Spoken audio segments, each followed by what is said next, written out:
Hello. My name is Raphie Wagner, and I am your podcast strategist. Are we having an amazing time in this summit or what? Blaze Virtual Summit is just epic. I am so glad that you're here with me today and that we are going to be diving into my presentation called You Must Be Heard. This presentation is going to be a little bit about community, a little bit about the news cycle, and a little bit about stories. And so before jumping into all that, and of course, podcasting, but before jumping into all that, I just want to share a little bit more about me. Again, I am a podcast strategist. I come to you with experience with working in 2 podcast agencies, plus a podcast production and hosting company. So I have extensive experience working with clients, and to date, it's probably over 1,000 shows, 1,000 podcasts. So I have experience with everything from planning to launch to production, post-production, and everything in between. So I just want to share that with you before we get started so you understand where I am coming from and where my expertise is coming from. 2 little side notes, though, some fun stuff. I am a bird mom. I have 6 parrots. Yes, you heard that right, 6 parrots. And I am an occupational therapist by education. So occupational therapist turned into podcast strategist. I learned very early on in the pandemic that healthcare wasn't for me. I had already been starting to plan my exit, if you'd like to call it that.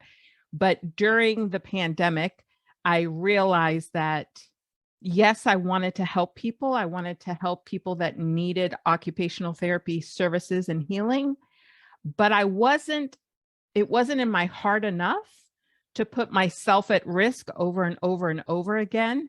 And that might sound a little off-putting for some, but at that point, I had been working in the field for 21 years. And there were a lot of other things, but that kind of just pushed me to make that decision. So that led me to here, that led me to today, that led me to all the experience I've been able to gather and put in my back pocket as far as podcasting, podcast strategy, and also building community. And so all of that, we're going to dive in. So the importance of being heard. You must be heard. Let's talk about that a little. The power of being heard and thinking and being thought of as like the expertise in your area, and really getting your audience to know, like, and trust. I'm sure we've all heard of that. That's important. And so we're going to talk about that. We're going to talk about how there's ways to do that and why your voice is so important. The power of being heard is also, let's think about the news cycle. Let's think about the past 20 years. So 20 years to today, how words travel. What's the news cycle like? How has it changed?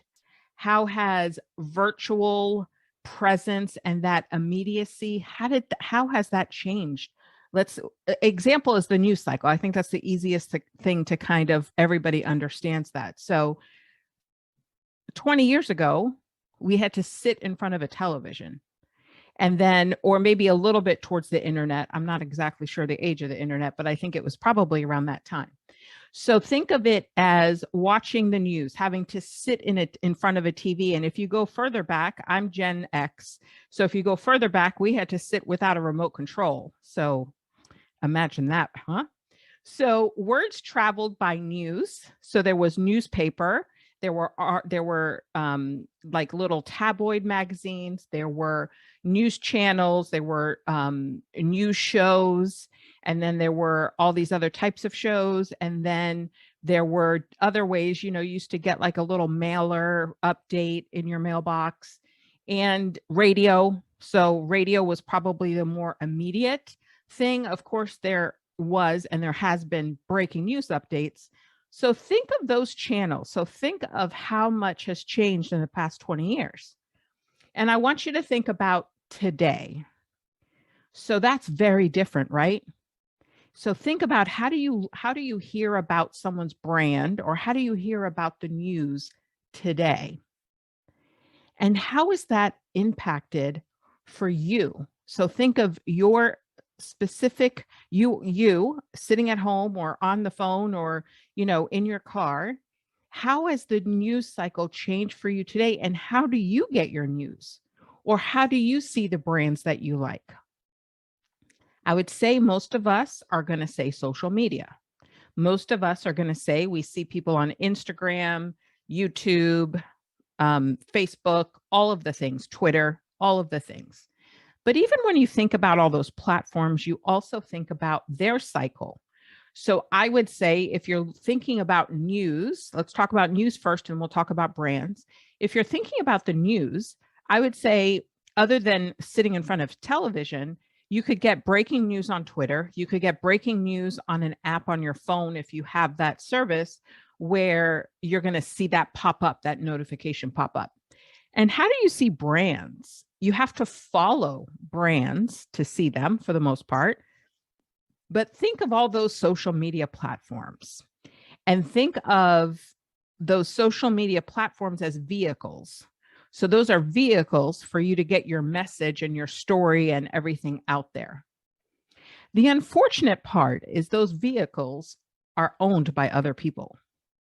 So think of those vehicles as like a lease vehicle. You're not even like buying for it and paying your car payment. You're leasing it. So you're not the owner of that platform. Yes, you're the owner of you and your message and your story, but you're not the owner of that platform.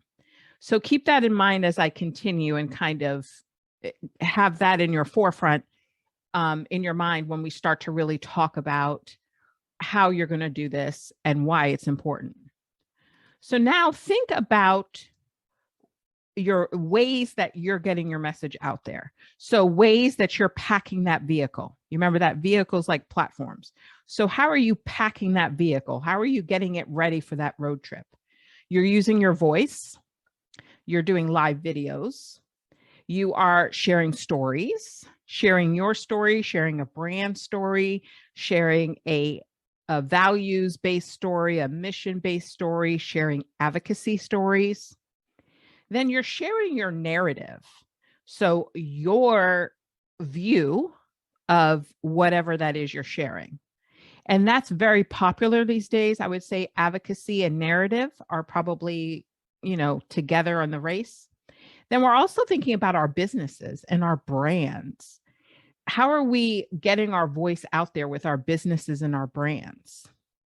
Then we think about audience, attracting that audience, finding that audience. It's kind of a little exhausting at times, right? I'm sure we could relate to that. So we continuously show up. Are we really speaking the voice to the right audience or to our audience? Then there's community, and that's different than audience, because an audience can be just someone that sees your stuff, but they may not be part of your community. So make sure you understand the differences there. Then we have inspiration. So inspirational things, there's a lot of different ways to get that out there as well. But think of now that we've talked about like the cycle of things, we've talked about the vehicle in which those things are delivered, and we talked about how you pack up your own vehicle. I think that's a good analogy, right? So now you have your vehicle and you need to get it to who needs to hear it, because you must be heard. So we think of quick. So when we think of getting news out there quick, we're thinking of like a quick Twitter post or a quick live on Instagram or a quick story. But also think of your community and your audience needing to hear you. So that's why we're kind of in this mode right now in the world that things have to be fast and things have to be quick. And so we are kind of catering all of our packing of that vehicle to that quickness, to that swiftness. So now let's consider what's going on in the world and how you could relate that to your community and your vehicle of choice. So when we think about the news cycle, we think about all of it just coming at us. there is very little ways that we could curtail what we see. There's very little ways in all of the platforms right now. Again, you remember all those vehicles are owned by other people. There are very little ways of really kind of making our own GPS for that vehicle, making that vehicle and making what we see so completely geared to us and limiting what we don't want to see. So keep that in mind too when you choose the vehicle that you're going to use. Which vehicle are you going to pack up and use as the delivery system? Think of that too, because you want to think of your community, your audience, who's hearing you. What are they dealing with that they're making choices on what platform? So it's an amazing way to kind of do market research to kind of see for your business, your community, your brand, what do your people like as far as delivery? Are they looking for that immediacy? Are they looking for narrative? Are they looking for advocacy type of things? You got an idea here where you can start to figure out what they're looking for. So how being heard has changed in communication. The internet is so loud and so messy, right? Like we are bombarded with things. But one thing that the internet, I think, does good and can do better is the grassroots things, the advocacy, the grassroots.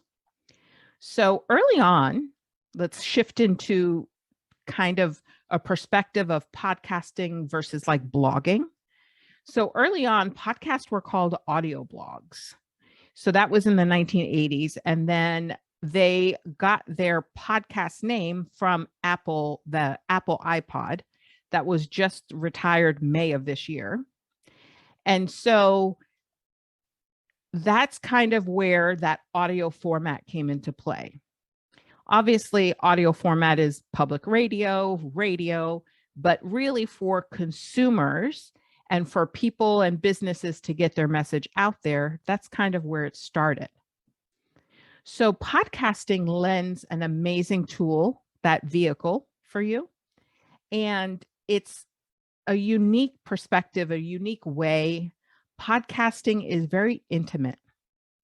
So when you think about a podcast, you think about listening to a podcast with like earbuds on or in the car or in your home office by yourself if you're still working remotely since the pandemic. So we're listening to it and we're generally listening to it by ourselves. So it's a more intimate connection. And audio, scientifically, audio is a great format for people to have recall. So the best way to describe this is that you may not remember what you read in a book 2 days ago or 5 days ago, but you remember lyrics from a song from 20 years ago.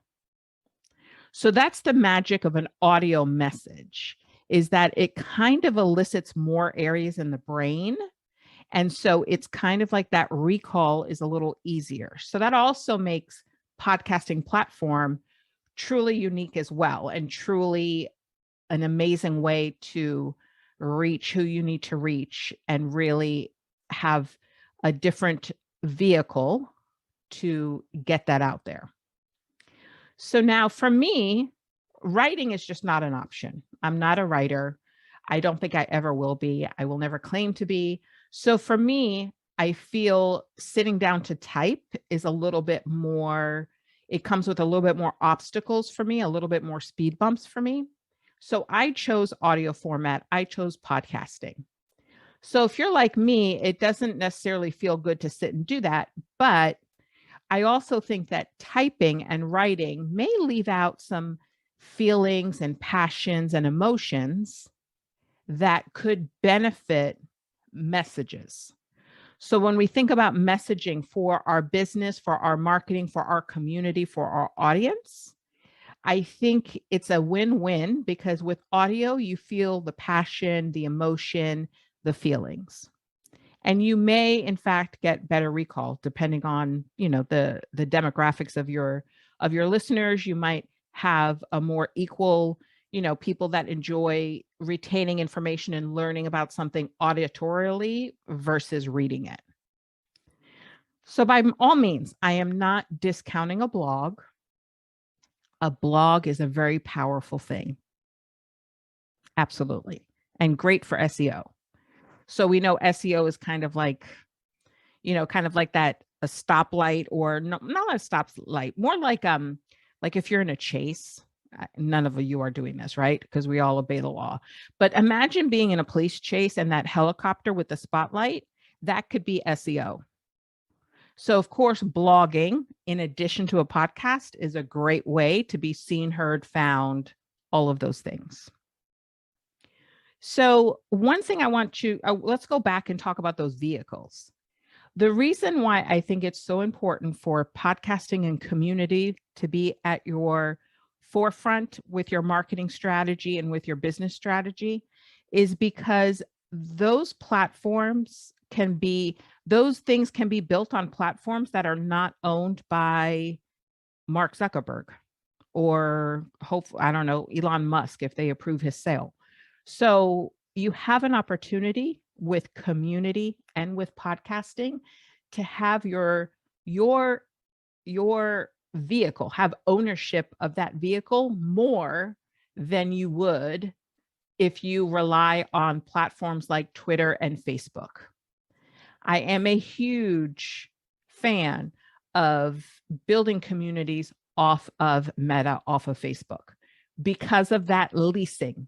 I'm sure you've heard when people talk about websites, they talk about any platform, they talk about don't build your community, your platform, your business on leased land or on rented land, because you want to own as much of that vehicle. Back to that initial analogy, you want to own that vehicle as much as possible.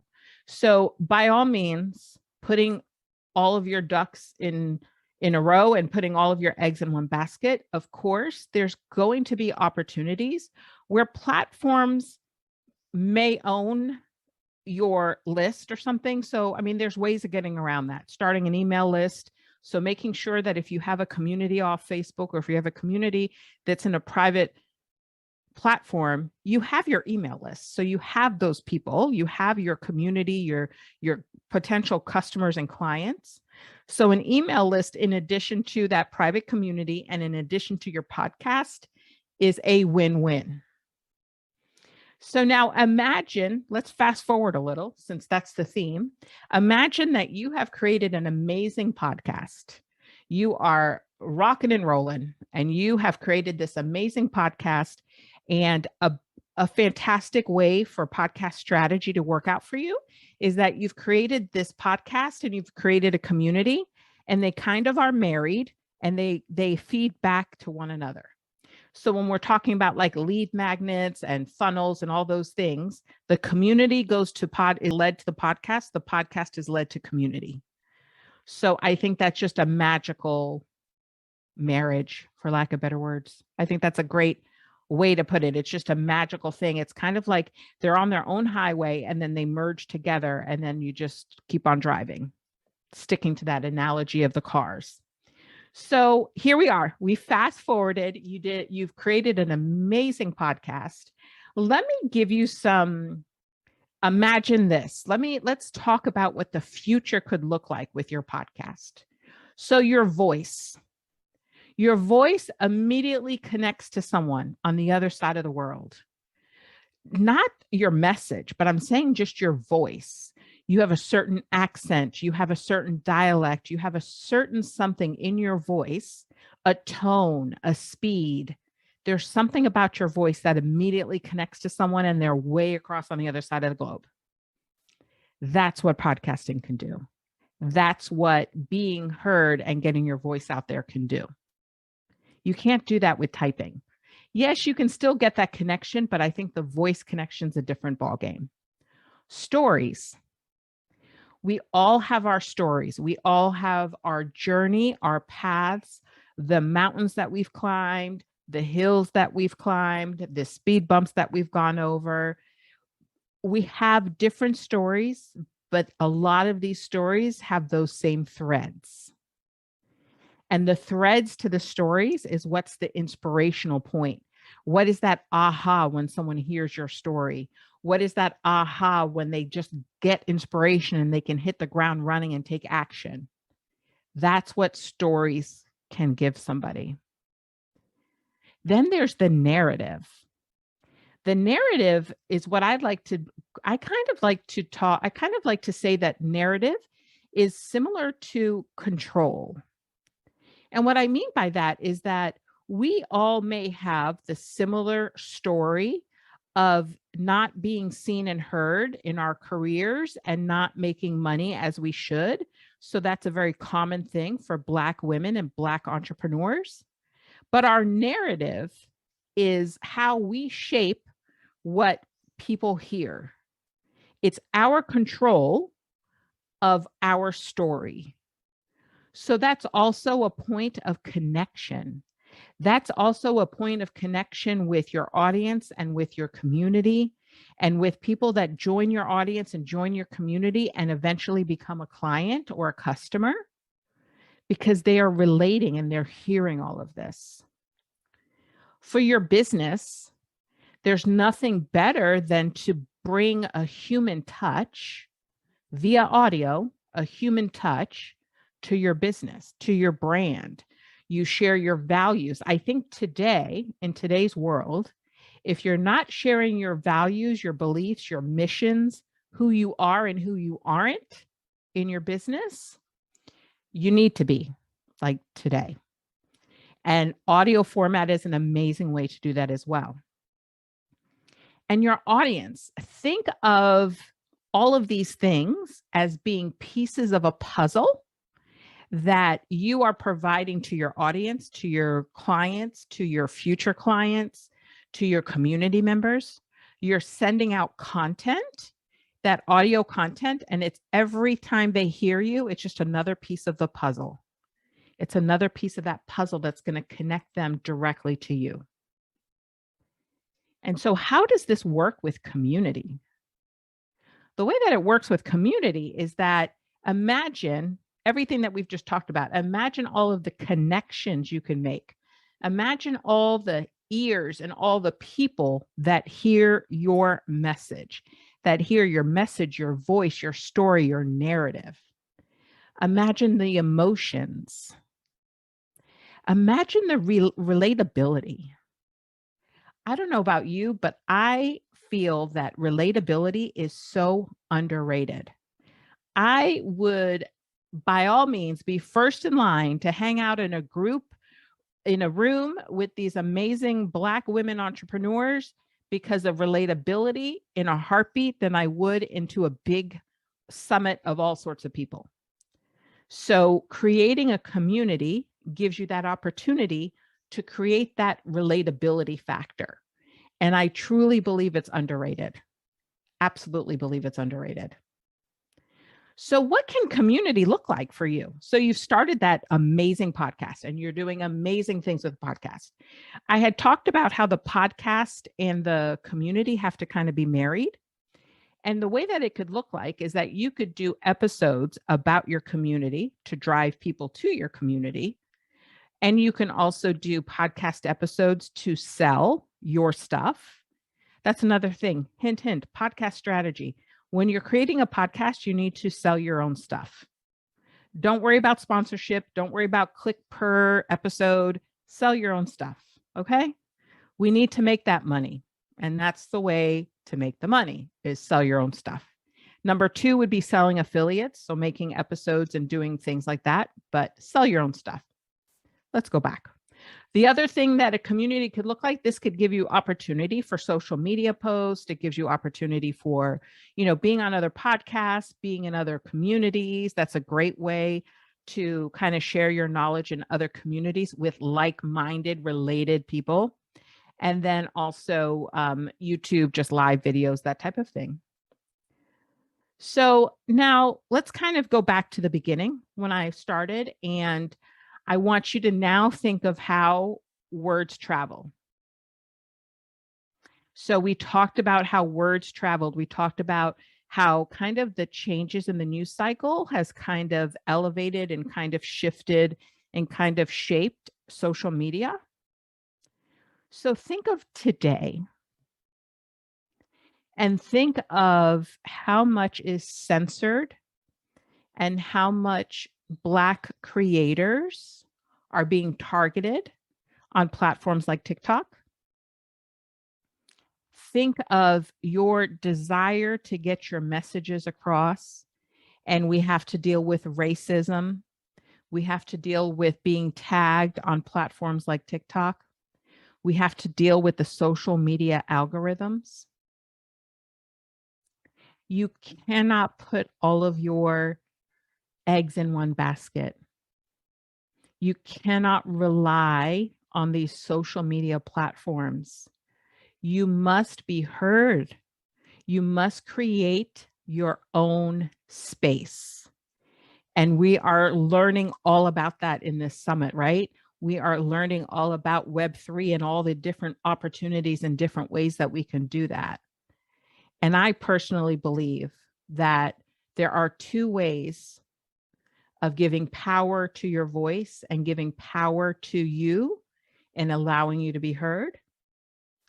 And that is creating a podcast and creating a community off of social media. Thank you so much. I hope you enjoy the rest of this summit because it's been amazing. And I just appreciate your time.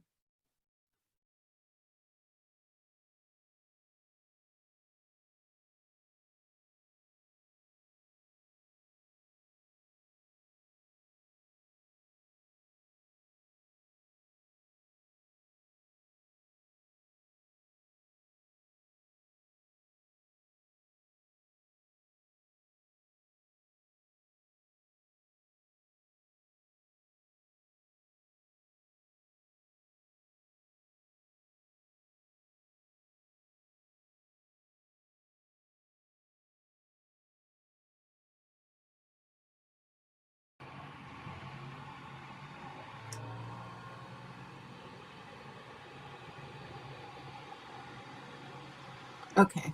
I'm here. Hello. Here we go. Here's the first question. Do you write out your podcast scripts, or do you go about it with a topic, theme, and mind and flow? That is totally up to you. That's a fantastic question. I would only say, I would just have you think about this. If you're going to script, you have to be careful that it doesn't really sound like you're reading from a script. So a script is great. And for some people, you might be that person, but for some people, they need a script. I recommend maybe a hybrid between a script and flow.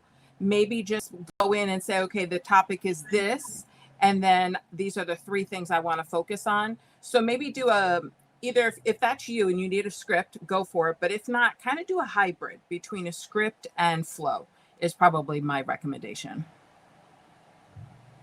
Super dope. Thank you, Raphie. Sorry, I was talking for a bit, but hold on. That's okay. Raphie, you are incredible. The community was eating this up. I hope you saw all of the comments. I did. Back and forth, up and down, sideways. Y'all, this is the OG, okay?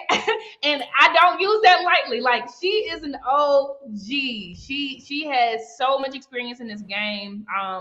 Beautiful, great questions. You have a lot of questions, Raphie, so I'm going to put up another one, okay? Okay, I'm ready. So this one is from Samia, and she asks, what primary tools should I invest in to launch my podcast?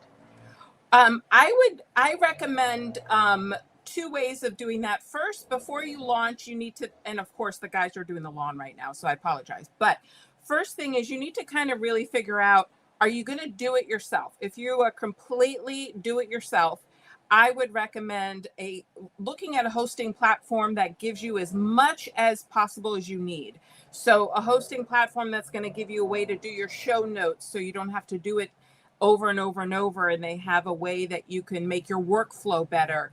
A hosting platform that's going to make it easy to integrate with tools like Descript or tools like Alitu, which I think was an editing question I'm going to highlight in a second.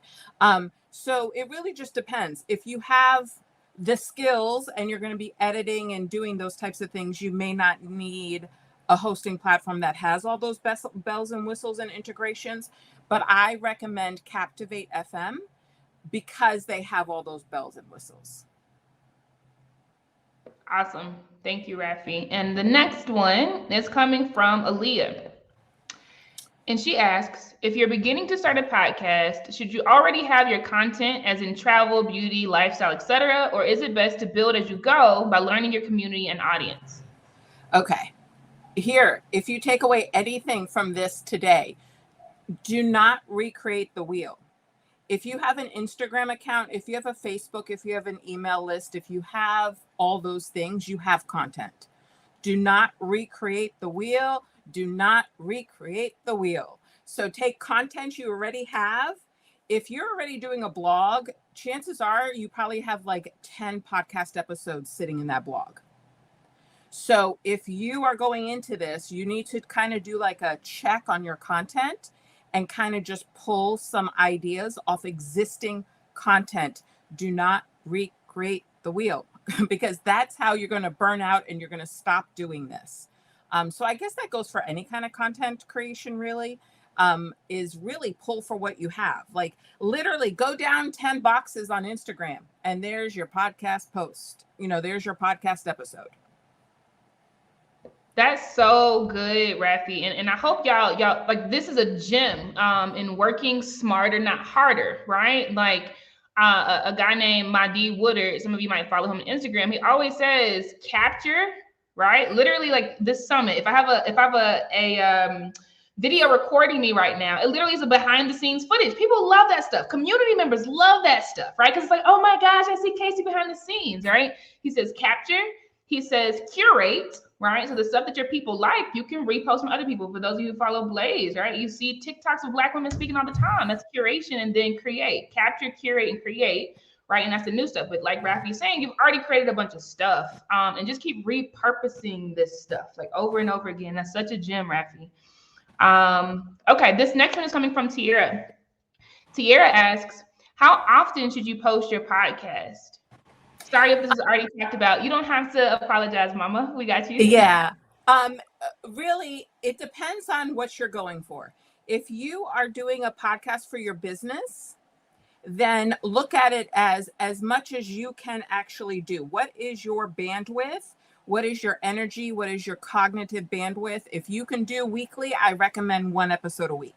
If you cannot do that, because we got to do with what's in our power and what's in our scope. So if you cannot do that, then do what feels good. A podcast is so much like anything else you do.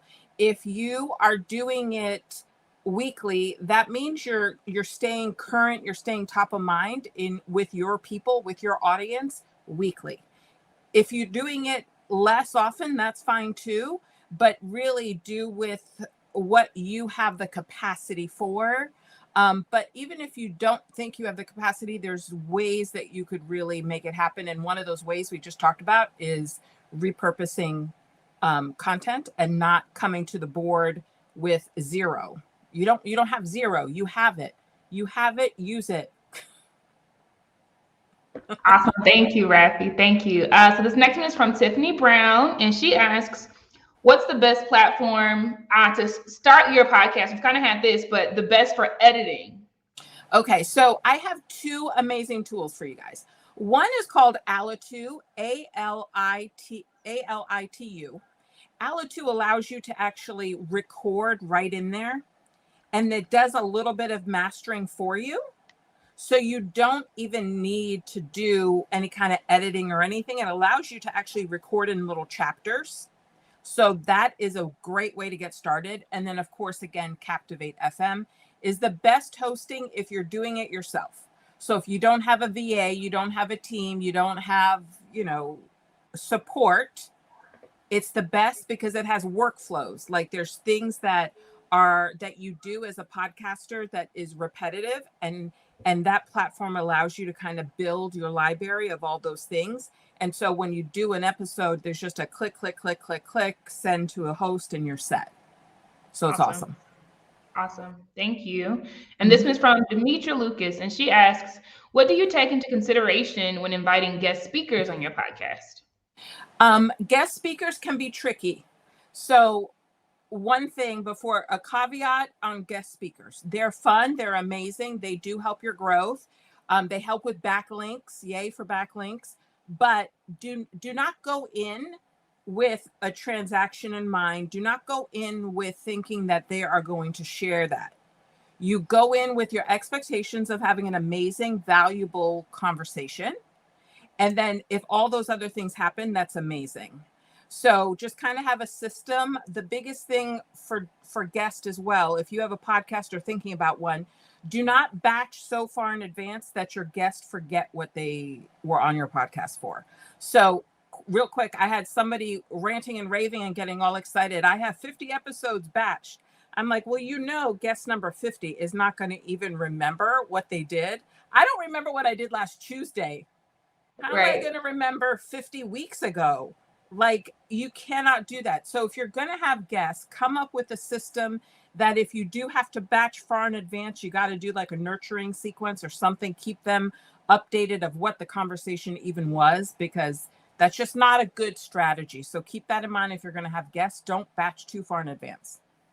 Really good. And nurturing sequence, y'all write that down, Google what that is, because that is key for business, period, right? So that's another gem, nurturing sequence. When the brands that you, bought something from or downloaded, when they send you an email every 3 days, they are not typing that, right? They are nurturing you. They scheduled that. And this is what Raphie is talking about. So you all need to build that in for scale. You pay one flat fee for email and you send out 1,000, it's fine, right? Okay. Another one for you, Raphie. This one is from Chandra. And Chandra asks, what equipment should you purchase as a beginner, as there are so many options? Is there a brand you prefer over another? Okay. Again, this is kind of like a very hot topic out there in the world. I recommend using your computer for like recording. So if you don't want to do Alitu, if you want to just record into your computer, most computers have some type of voice memo program in them. But I do recommend, if you're going to spend money on a microphone. If you're going to spend money on a microphone. So I recommend Shure.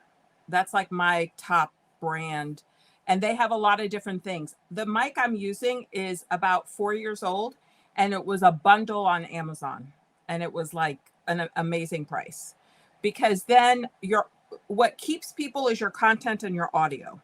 If you have amazing content, but you sound like, then they may not stick around. So I would go with, if you are going to put any money, try to do as do it yourself as possible as far as recording and stuff like that, and put a little money to your microphone. And editing, you have to really play. Descript is a good tool for editing because it's kind of like the AI. Shure is SHURE. Yeah, SHURE. If you want to do simple editing, try Descript or what was the other one? Edit. Two like AI type of editing programs, and they're both affordable, I believe. Beautiful, Raphie. You are the absolute best. You all definitely go to Raphie's booth. She is a podcast strategist, so she can give you so much help. Definitely register your interest there, click around, get inside of her community, right? Because she can nurture, help grow, stretch you, etc. Right? Raphie, thank you so much. So much love and light to you. This is amazing. I'm going to jump into the questions too. I want to take a look at everything that's in here. So. Okay. And you all go to the feed if you have more questions for Raphie, because this is about to end. So the chat's going to close, but we'll see you at the DJ set, followed by a panel discussion on the secret sauce to community creation. Raphie's going to be on that panel, right? And then we're doing Pilates. So get your towel, your water, and your mat. All right. Peace.